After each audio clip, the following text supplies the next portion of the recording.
pressure is all on them. Yes. He immediately said like, well, you know, if Fnatic doesn't do too well, that's for a lot of people understandable. Method didn't really do too well at the Western Clash, so he just looked around. It's not fair. All the pressure's on. It's totally unfair. So I'm not really sure how faced he's going to be with that, but it's definitely a bit on their mind that they are now the shining example of Europe that has to represent the region, so to say. Well, we're getting into the draft game at number 1. This is a big one to start off the mid-season brawl. Dignitas goes up against Tempest. And one thing I want to bring up that isn't even draft-oriented, but that I wanted to talk about a little bit before, is the fact that I feel like this is, for anybody who's a support fan, that this is one of the best series that you can look at. You have, in my opinion, the best support in Korea, debatably the world, on the side of Tempest with Hyde. He is absolutely astounding. And then you have the man who has shifted over to the support role and learned it, you know, kind of through trial by fire at GCWC and transitioning out. And Zaylia has made a colossal name for himself. So we have this old blood, always renowned as one of the best in the world, versus this new guy here, Zaylia, being able to bust it out here for the squad. And I think it's just going to be a clinic of, if you want to learn how to play support, these guys are the guys to keep track of. The interesting part with the Zaylia is that he has a few key heroes on the support side where he absolutely excels. When you go a little bit out of that comfort zone, he starts to fall off slightly. Still on a great level, don't get me wrong. Yeah. But if you look at his Malfurion, for example, which is still the #1 support in the game,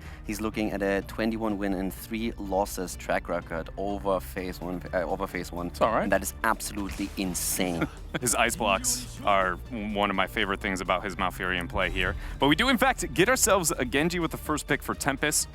Something that, you know, in the hands of Dami is very, very formidable. One thing that I would keep in mind, though, is Dami, you know, if there is kind of any criticism, he is amazing, but he also has moments where, you know, you can get a little bit out of control, a little bit too far down the line. So something I'm going to be keeping my eyes on here for Tempest. There's that Malfurion you were talking about coming out right away here for Dignitas, and the Diablo for the first time this tournament.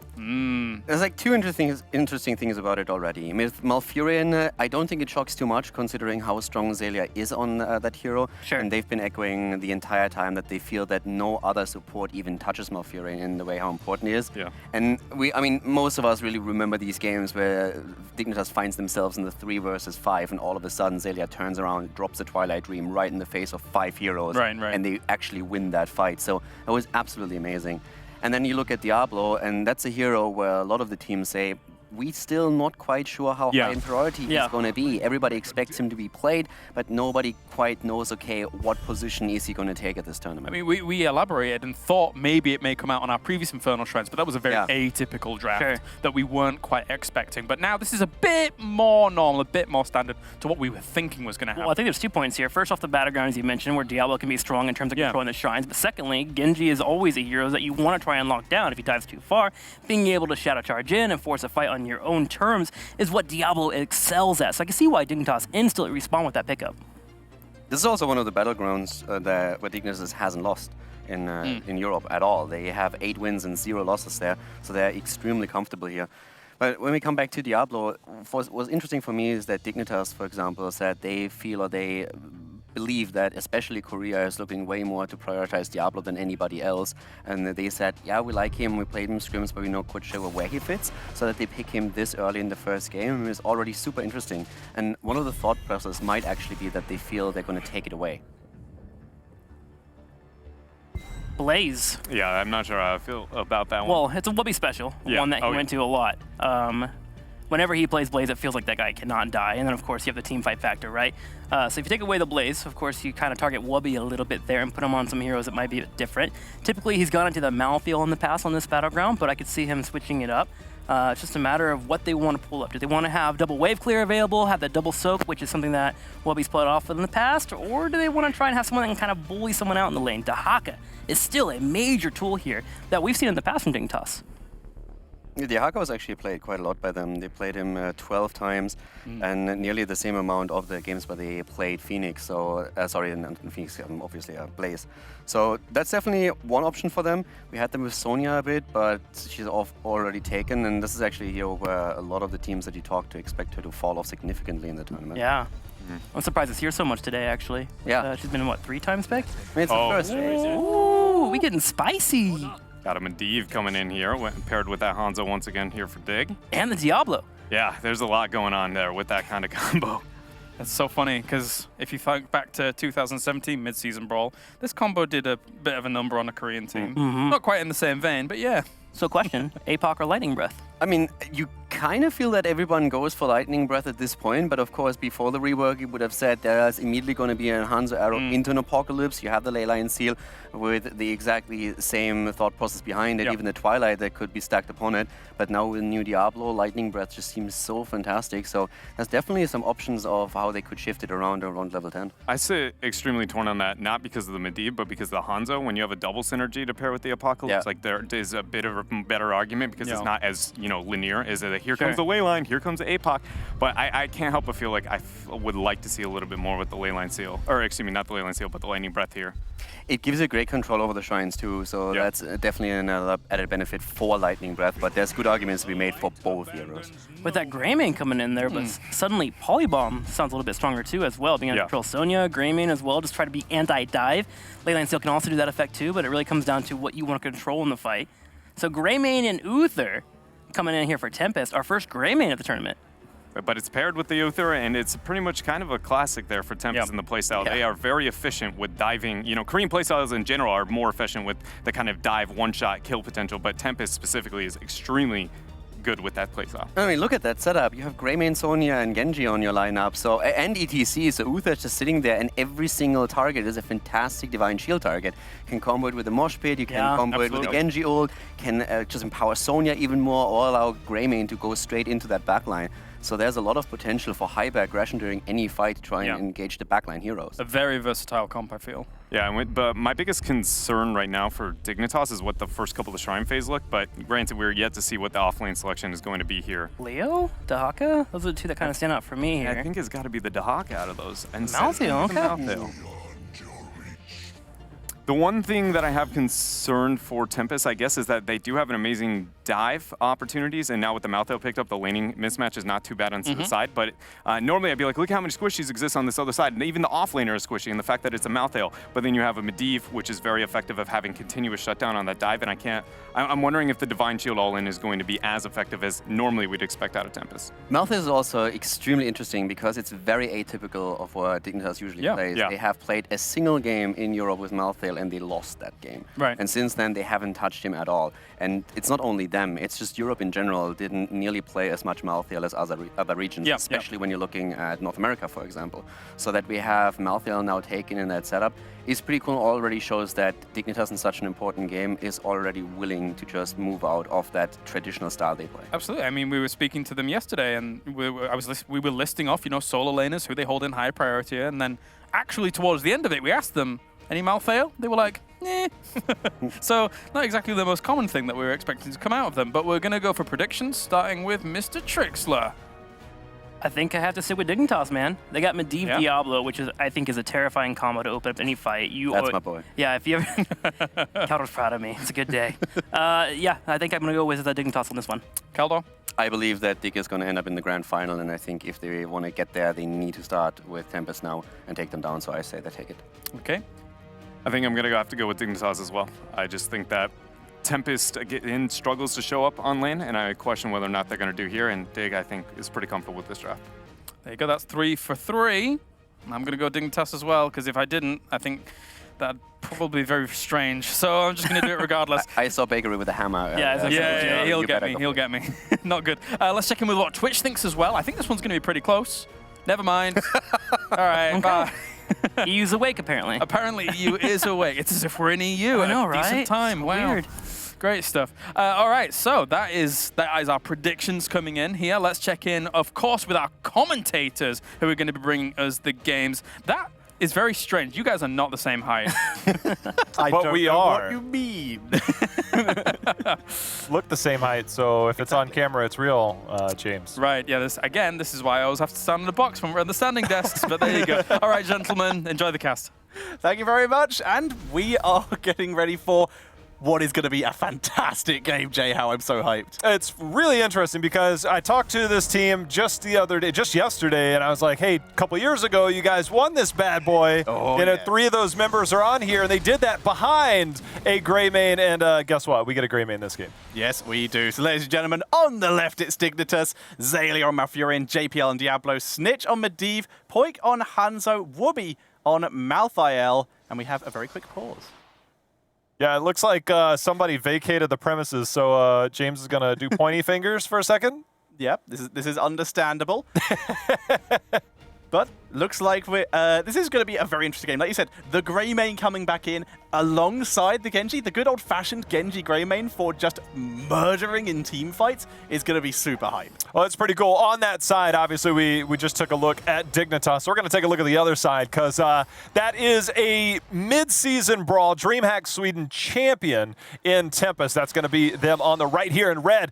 Dami will be on that Genji side. He was on MVP Black back in the day. He's going to be on ETC this time for Tempest. Good on Sonya. Lockdown on Greymane, and Hyde going to be trying to keep them all alive. He's going to be there on the Uther. And he's starting with that Hammer of the Lightbringer, that mana cooldown reduction on auto attacks. And immediately, Sign gets Diablo'd. This is something that Uther, if he's going for that melee style, is going to have to be extra careful with. Because, yeah, that's your mana regen. But if you get caught, you're in serious trouble. Yeah, you know, a lot of that, we see teams, they get it for the mana regen, but they also try and get that cooldown reduction, especially against the likes of Malthael. Malthael likes to get in. Malthael needs to smash that Q button to be able to get those heals when he's in that fight. So we have seen people use Uther as a deterrent towards that. So it's pretty interesting. We are going to get right back into this game here in a moment. We're just getting one minor thing fixed. But yeah, that is a very interesting point that you bring up there. But more importantly for me, it's going to be a matter of if we get last rights or if we get the Tormented Souls, because if you get last rights, you can force out that D shield on somebody. Or, you know, we'll see how it plays out. But either way, we're going to get this game fully rolling this time as we took care of some hotkey for one of these players. On your point, I'm leaning a little bit personally towards the last rights myself due to, once again, you burn out the Divine Shield, but also there is so much crowd control, spears, ETC stuns, Uther stuns, that if you're trying to use the Tormented Souls and get that healing from the Qs, you are going to struggle. Yeah, and I think the big part about what they're going to try and do in return is, with all that CC, is it's a matter of communication has to be there. You've seen teams run this, right? You get the power slide, you can get the stun. You have to be able to follow up on that and get that instant burst. You know, Medivh's going to be on the other side, and I got bad news for Tempest. Snitch is on that hero, he's probably maybe top 1, maybe top 2 best Medivhs in the world. And Dignitas, it's not always about individual talent, Tetcher. It's about, is it a Medivh team? And Dignitas has a long history of being a Medivh team. And that's going to give Poik so much freedom here. He's going to be able to just drop that damage from the backline. VTC dives, Force of Will, Malfurion heals, consistent protection coming in for that Hanzo. So I'm really excited to see how well they're going to be able to execute that. For now, we do see the Siege Giants, the Kazura camp, picked up by both teams, a little bit slower by Dignitas due to the clear speed of Greymane in general. You know, obviously, I think with this game, it starts a lot around the shrines. What we saw Genji do in their first game was kind of ignore the first time. When you have a Greymane, that's something you can do. When you have something like a Hanzo that went into Scatter Arrow build, GPL, going to use a little bit of Shadow Charge out. So I'm really curious how Tempest will approach this first shrine, because they have the potential to go a complete different direction. Where you look at Dignitas, they are very much going to be playing around that shrine, but they might have to respond differently depending on how Tempest wants to approach it, which is 40 seconds away. Malthael with that die alone. He wants to control his lane. Dami, I don't know if he did see that camp started. He will certainly now. So he does know that Whoopi is here, but with Zalia assisting, it's going to be very difficult for them to even attempt an invade. And it looks like they didn't plan on, due to Sonya doing their own mercenary camp. She went for the Hurricane, that increased cooldown reduction on the Whirlwind. It's just going to be so useful so that she can continue to get that regen on the shrine. I'm keeping a close eye right now on the minimap because I want to see the rotation. With Greymane getting into Worgen form, that's why he's so scary. He could just push structures. Having the enable of the armor from Uther, it's about the approach there. They could just simply take a team fight. It is one thing that Tempest does, right? Tempest is one of the most aggressive teams. We talk about Gen G being aggressive, and they are. But Tempest is like, look, what if we just team fight all the time? That's generally their style, so it's a very different thing. Macro, they're not as high on. Dignitas, very much a macro-oriented team. They're actually going to be the ones ignoring this. They're not going to get as much value as, say, a team like Tempest could get. Tempest, they're going to play their hand towards the shrine here. So instead, we are seeing Dignitas just committing to lane soak to the point where Diablo actually just camps in the forward area to try and, for starters, gain souls on his souls to the flame without putting himself in danger at the team fight, but also to protect Hanzo, who was doing a big hard push in this bot lane. Very good anchoring. That's actually what we saw Tisk doing on that Muradin earlier. Wanted to highlight that. We're seeing it similarly here. So the top teams that you'll have throughout the world know that trick. Dignitas is one of the best at it. Here's going to be the first Punisher. It's being taken down rapidly right now. Right now, only one tower down on this front wall. Yeah. Dignitas had an amazing defense there, Tetcher. That was such a quick clear. They have level 7 first, thanks to their soak, and they only really lost a fair amount of the front wall. No even chance of any extra push, but also good damage onto the structures by Tempest, just committing to that front wall. That's not on there, but there's going to be a power slide over JPL protected. There's going to be a portal there in case he needs that, but the Diablo is starting to get stacked up more and more, Tetcher, and if you get near those 100 souls or at those 100 souls, Diablo, you already have to protect it. Taking down a Diablo alone is going to be tough, which begs the question, although that's a nice face melt there by Sign. I think that might have just saved Lockdown's life. But whether we'll get the Cursed Bullet to try and deal with that stacked up Diablo. An excellent question, especially seeing as Diablo with Eternal Flames. Now, if they can fight in an enclosed area, which Portal gives you so much freedom to try and find, they're going to get so much damage just due to that consistent Fire Stomp and consistent healing from it as well. It's interesting because we've heard from different regions about what they think about Diablo. Yeah, which builds especially. Yeah, the builds are really in particular the thing to keep an eye on. And you look at the composition of Tempest, by the way, it's an all-in composition. There's no denying the fact that when they go in, Genji and Greymane are coming from that range and they are going in.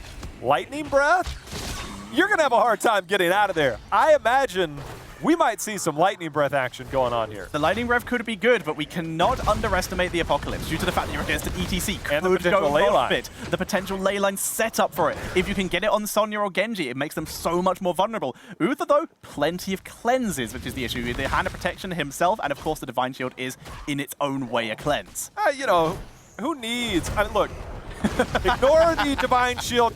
Let's just get a little storm action going in. Just look, let's make sure and blow them up before they can do any of that. Probably not going to happen. Way too much going on there. But either way, 10 right around the corner here for Dignitas. We'll see what they do right now. Tempest, they're going to deal with the remnants of this wave and camp here in the middle. And both teams will be here before the next shrine phase, which will be at the top of the map. And with level 10, Tetcher, things about to get really explosive and a little bit hotter here because it will be Lightning Breath. Things getting spicy because, like you said, the Lightning Breath. We also have the ley line, but instead of APOC to follow up, we have Twilight Dream J-Hal. First one of the tournament, actually, as it's been consistent tranquilities throughout. The scary thing right now is, again, you're coming in, if you're a Tempest, you are all in. You're coming into a Lightning Breath, you're coming into a Twilight Dream, and a Dragon Zero. One thing to keep an eye on will be Hanzo's position. Where will Poik be? And he'll be in a position where it's like, can we get out of there? And speaking of getting out of there, Snitch is like, I'm just bait right now, so you're not getting this. I love that. JPL, I mean, Snitch was in danger. There is no doubt about that. JPL instant stun on anyone who was going to even attempt to kill his teammate. Quick reactions by the Diablo player, and he's full on souls. ETC's holding his heroic. I'd be... Yeah. There are several interrupts. As we can see, good going in. There's the Swift Strike in. There's going to be the power slide. We've got the Mosh Pit, the Divine Shield, Lightning Breath in return, and that is melting nobody as we see now Furion and Medivh go down, but Genji now the return kill. Genji is down. Good is in danger. JBL trying to tear it up aside with the great stun. And Lockdown picks up the kill. Tempest, an absolute massacre in that team fight. The Lightning Breath was solid, but the Mosh Pit was better. That was just a perfect setup. I mean, I was going to say there's really no way, but the setup that he had in that to priority targets, again, you mentioned it, APOC is an interrupt. But what happens when you go against the two people that have the interrupt there between that is we're going to take another look at it. ETC going in. You can see the Dragon Arrow actually... Holy cow. The Holy Cow went in. The Dragon Arrow was there, but so was the Divine Shield. Yeah, and Dami goes down, didn't have his deflect up, taken out by the last rights, just really good targeting there. I do, however, think, I didn't see the icon, I think Snitch might have lost stacks. I don't think he was complete yet, so that might be a bit of a downside. But we do also see Hanzo completing his scatter arrow, his extra damage there, and the extra arrows on it. You know, one of the things that I want to reiterate that we heard Paldor bring up on the analysis desk was the Malthael pickup. And, you know, maybe Dignitas is saying they need more damage. Maybe they need something against this composition. Ley line's good. The ley line. What are they going to follow up with it? Very little. Instead, we see the Dragon Arrow a little bit late as more of an escape tool. And Hanzo, no escape tools for him. Now Wubby is completely separated from his team. Tries to teleport back in and will escape barely. This is not good. If you're a Dignitas fan right now, Tempest is on fire. No Hanzo here. There's not a lot of damage. And now we're going to see the assault here. You're going to see portal coming out. The threat is there. Mosh Pit still 15 seconds away, so you don't have that threat. But Tempest right now is on fire.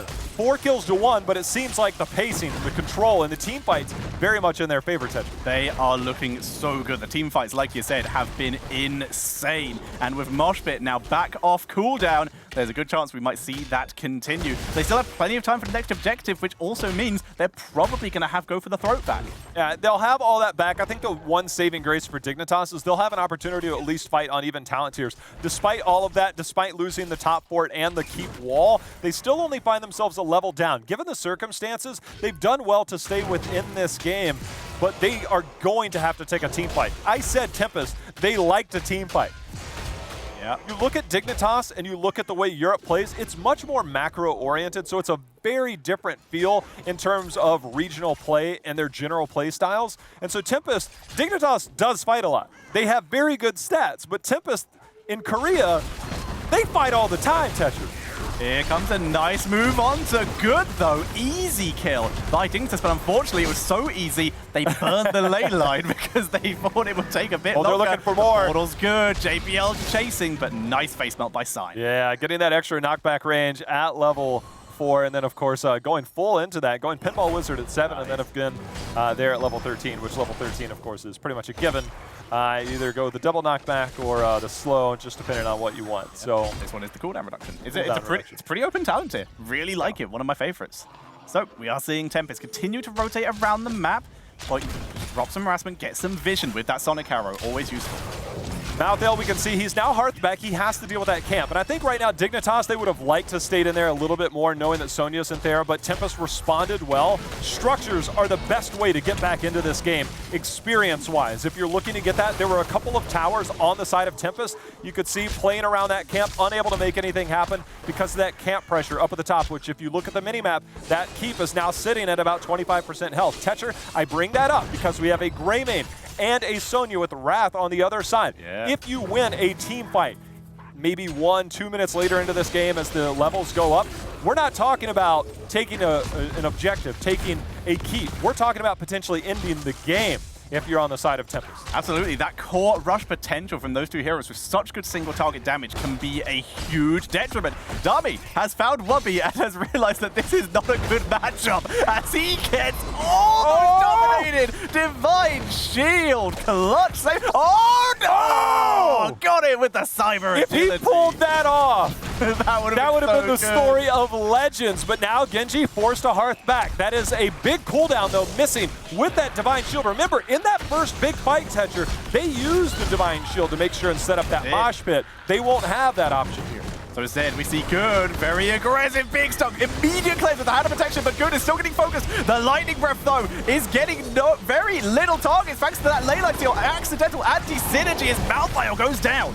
Malthael is out, but Dami going in. There's going to be the Mosh Pit. Swift Strike to go through. There's going to be the Dragon Blade getting multiple kills. We're going to see another kill as Diablo, the only one to make it out alive, but that's just for now. Now Tempest has that opportunity. They don't have minions up far enough, but they're going to look to get another kill. Diablo is going to go down. They need to commit enough to take down that keep up at the top. That'd be a huge play, and it looks like they're going to double up here. Not late enough in the game for them to end. Souls gone. Arcane Rift stacks gone. Dignitas keep almost certainly gone. This is the worst possible scenario. They are all going to be alive for a defense if Tempest were to try and push any further, but they're able to grab the keep and still rotate in time to assist that Punisher. And right now, Tempest needs to not just get the fort, but they need to get keep wall, and the reason being is they need to play towards 20 now. If they're really looking to close this game out, the best way to do it is to get 20. Dami hiding in the bush, looking to find a way to engage. Sonic Arrow's going to come out. Keep wall now under assault. They're going to bait it over. There it comes.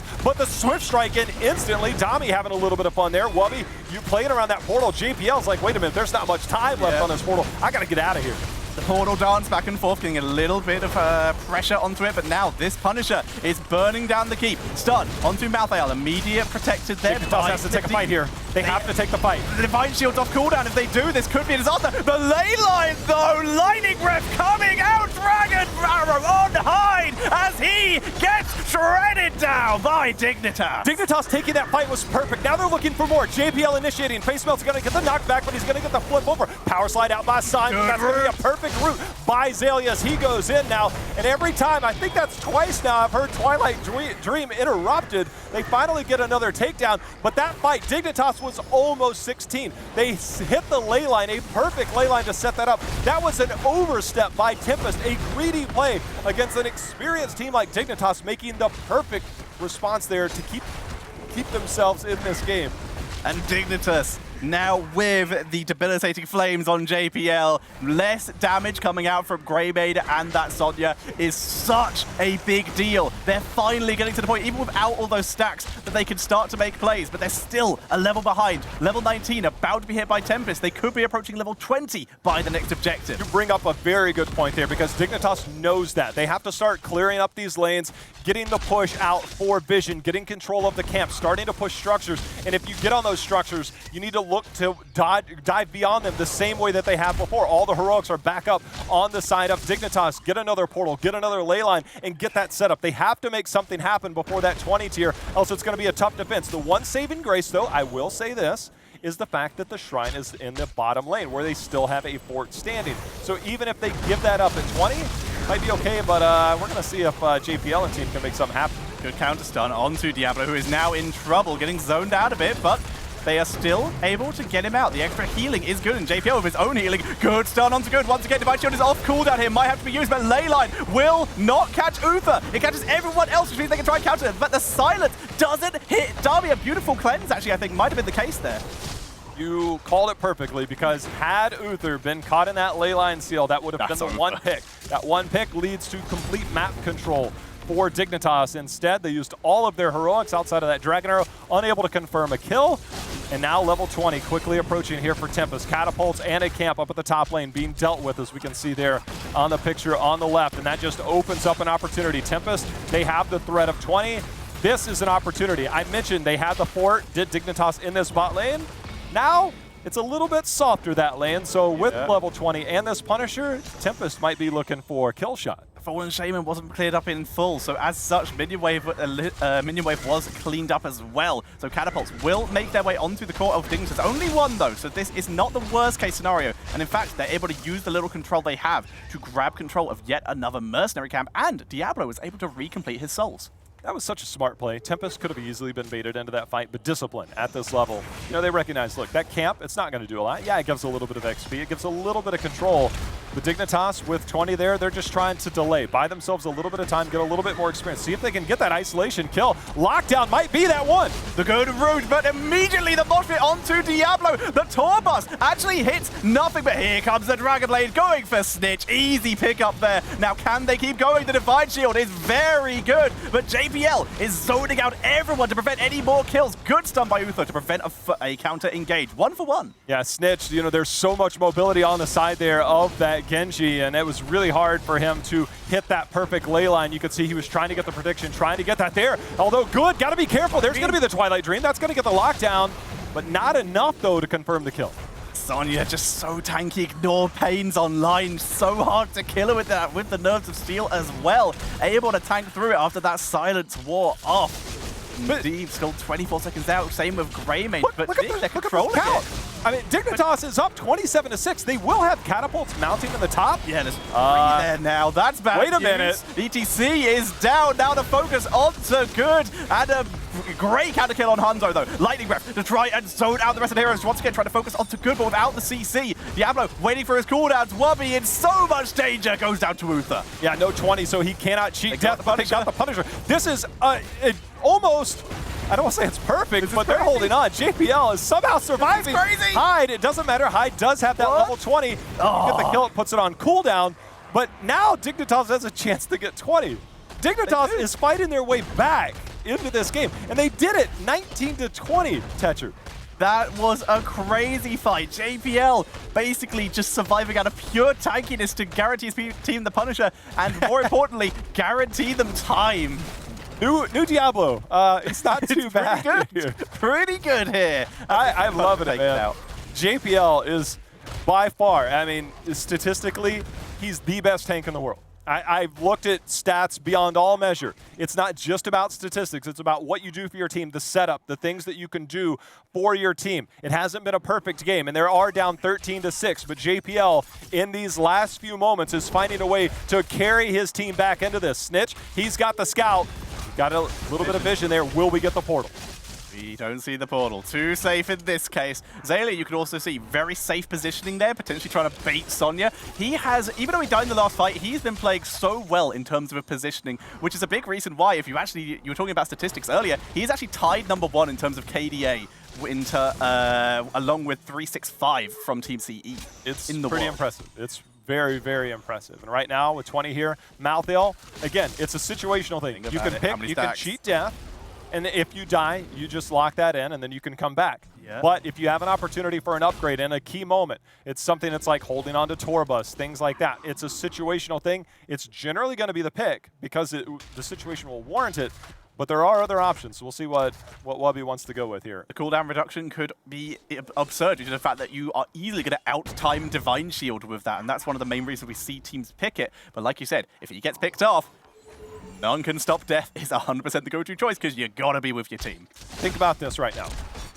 It's fortunate for Dignitas that the Shrine is in the top lane. It allows them to defend catapults very easily. There's no catapult, there's no real camp pressure that's going to be applied through the bottom and mid lane because that's already being cleaned up. So this could come down to one big team fight. The problem is for Dignitas, if they win a team fight, their win condition is way down at the bottom or it's going to be the objective. So it's a much more difficult comeback here for Dignitas. That Spirit landed, it could be over. Immediate move onto Syme, but the quick hand of protection from Hyde, keeping him alive. Things are tense right now. As you know, it will come down to a team fight, and we are moments away from hitting that Q. And you can see right now Dignitas holding onto their camp. That catapults plus the Shaman camp starting to push for Tempest, which gives them vision, gives them control of that lane. Yeah. Uther is just kind of chilling at the bottom, so there's no threat of the engagement. So for Dignitas right now, everybody's just kind of sitting and waiting. Can you get that one pick when there's a Medivh on the other side that's scouting for vision constantly? If you're Tempest, you got to wait it out. And the pressure's on both teams right here. They have even more hard engage potential now to Team Dignitas with the Hellgate coming in for Diablo. Not going with the Hellstorm, despite it being an incredibly funny talent due to getting, I think it's like 12 seconds of solid lightning breath now. It's a long time. It does mean you're standing still for a very long time.